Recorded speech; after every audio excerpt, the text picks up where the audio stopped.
This documentary is presented to you in the form of an audiobook. My dear little Jenny, even in exile your father's heart beats for you.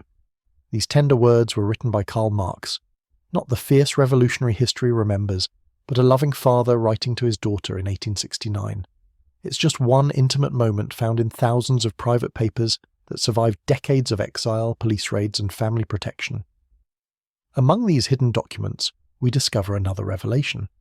Writing to his friend Ludwig Kugelmann in April 1871, Marx confessed something he never shared publicly.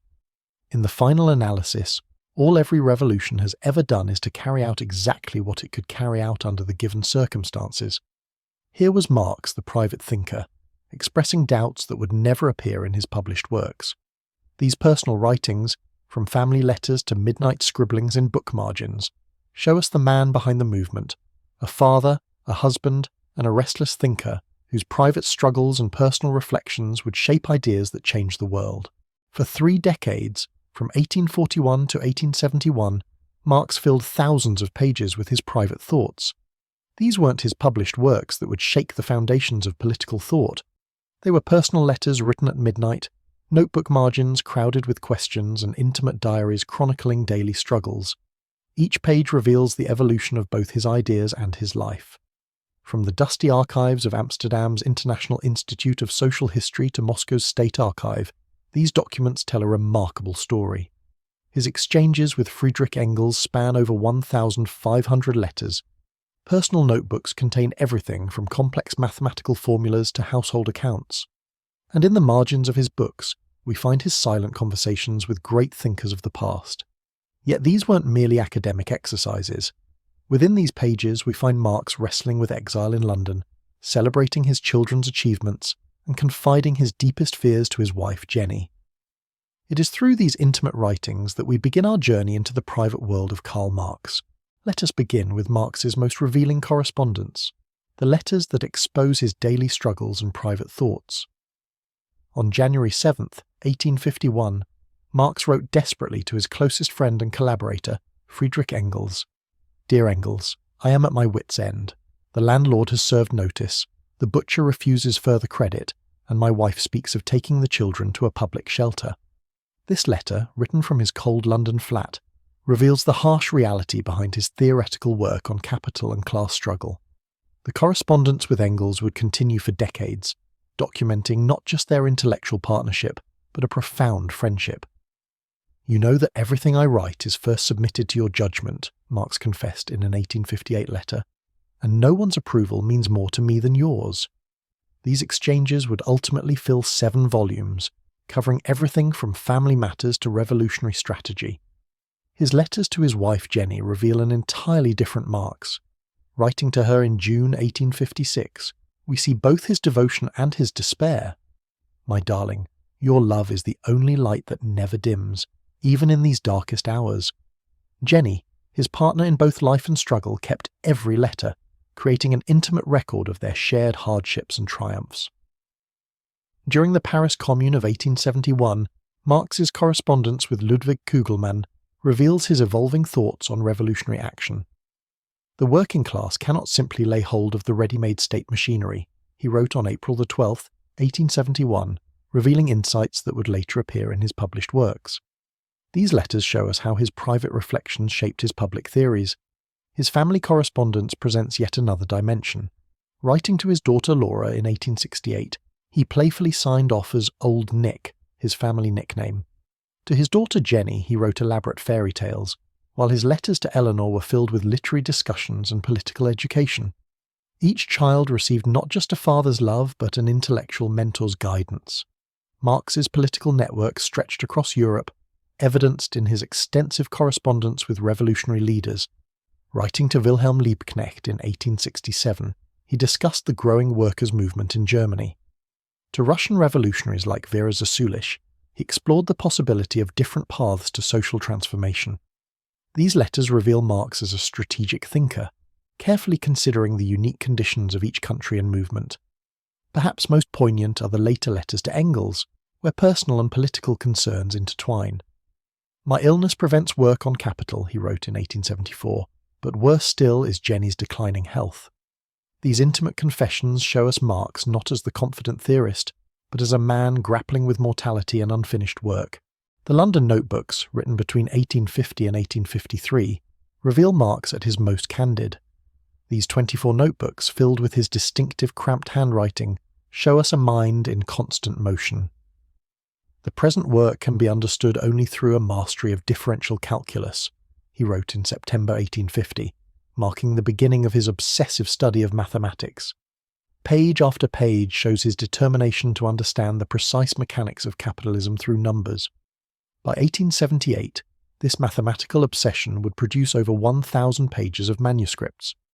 Mathematics, he wrote, must hold the key to understanding the precise laws of capital accumulation.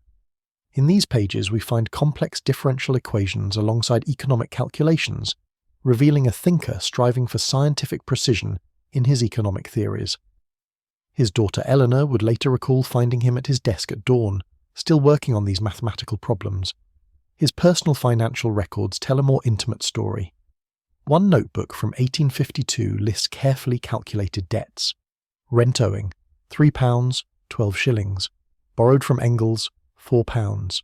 Each entry reflects the daily struggle of an exile trying to support his family.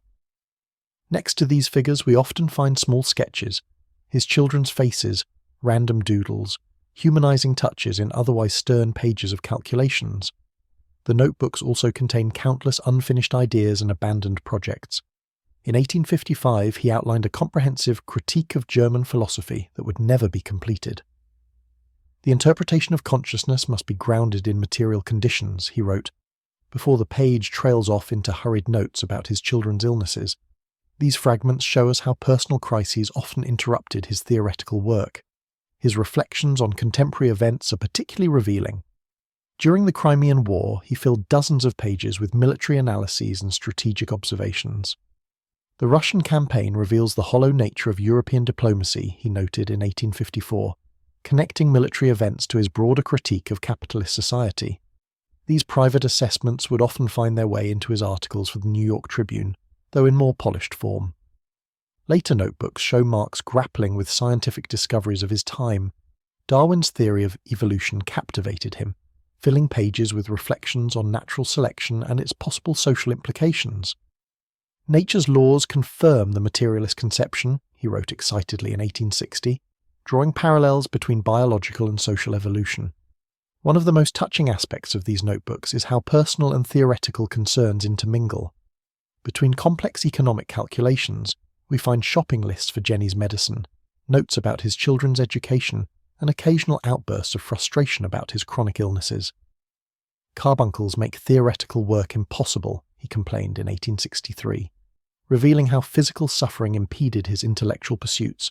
Perhaps the most intimate glimpse into Marx's intellectual development comes from his marginalia, the notes he scribbled in the margins of books that formed his private library. His 1841 annotations in Hegel's Science of Logic reveal a young scholar in intellectual rebellion. The mystification which dialectic suffers in Hegel's hands, he wrote in tiny, precise script, by no means prevents him from being the first to present its general form of working in a comprehensive and conscious manner. These marginal arguments with Hegel would later form the foundation of his own dialectical method.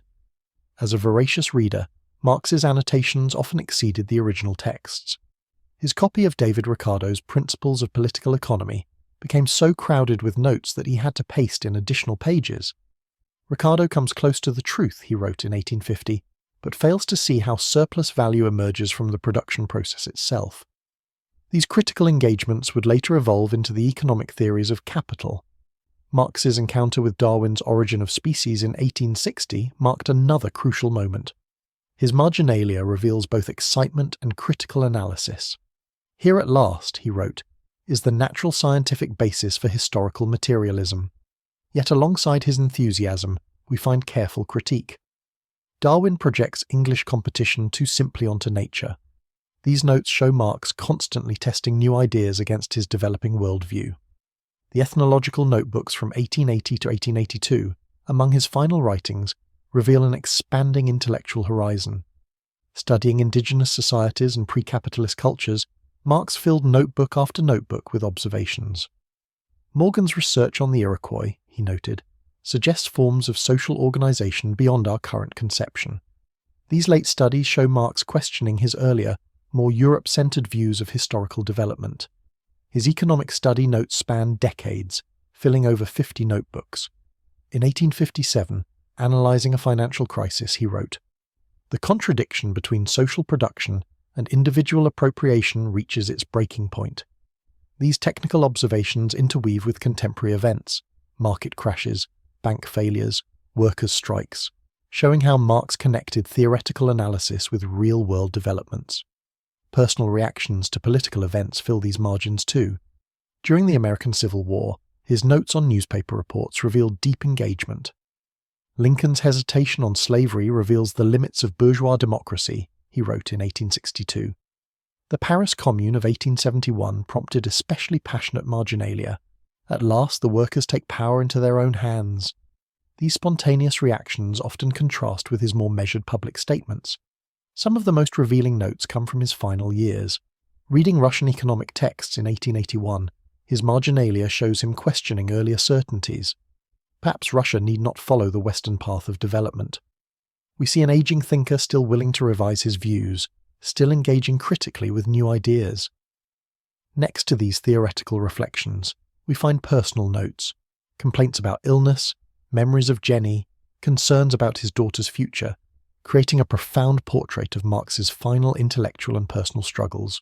What emerges from these private papers is not the marble bust of a distant philosopher, but a deeply human portrait of a man wrestling with both world-changing ideas and daily struggles. His letters reveal a devoted father who wrote fairy tales for his children while battling poverty and illness. His notebooks show a restless mind, filling pages with mathematical formulas one day and poetry the next. His marginal notes capture moments of doubt, discovery, and determination that would shape some of history's most influential ideas. The connection between Marx's private and public writings is profound. The economic theories that would shake the world were first sketched in midnight notebook scribbles. His published critiques of capitalism were informed by personal experiences with debt and deprivation. Even his most abstract theoretical works were grounded in the day-to-day reality of a life lived in exile, enriched by family love and driven by an unquenchable intellectual curiosity. These documents have survived against remarkable odds. Protected by family members through decades of exile, preserved despite police raids, and rescued from the chaos of war, they offer us an unprecedented window into one of history's most influential minds. Today, carefully preserved in archives from Amsterdam to Moscow, they continue to reveal new dimensions of Marx's thought and character. What these private papers ultimately show us is that great ideas do not emerge fully formed from abstract contemplation. They are born from the complex interplay of daily life, personal struggles, and relentless questioning. In Marx's private writings, we find not just the evolution of revolutionary theory, but the story of a human being whose personal journey would forever change the course of human thought. The private writings of Karl Marx are preserved in the International Institute of Social History in Amsterdam, the Russian State Social and Political History Archive in Moscow, and the Berlin-Brandenburg Academy of Sciences. The Marx-Engels-Gesamtausgabe project continues to publish his complete works, including these personal documents, making them accessible to future generations seeking to understand the man behind the ideas.